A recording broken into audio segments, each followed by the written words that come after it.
One of the many things which separates Count from traditional BI tools is its combination of flexibility and governance. And Count's metrics layer lets you define your data model and company metrics in one place, so everyone in your organization can explore them with complete freedom. As you can see, you can define your metrics in the catalog using code. Metrics can be defined as ratios or complex expressions. You can define relationships between different tables in your database, and even control the aggregations that are possible on a given metric to stop people doing things which don't make sense. And once you define your catalog, you can access them in a project or canvas just like they're another database. For example, here's a project built for the product team. And I've given them access to the metrics catalog for product, but not to the database that these metrics have been built off just yet.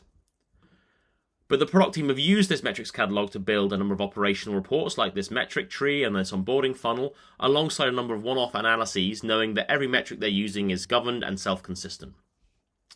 And if I wanted to do some exploration myself, I can do that either using a new canvas or Explore. Explore is effectively a one-cell canvas built for quick explorations. Here I can visualize all the metrics and dimensions I define in my data catalog. For example, I can look at number of users, split that by industry, and paid status, and then filter this for workspaces which have an integration with GitHub. Great. And let's say I want to start sharing this insight with my team. I can simply go to Save as Canvas.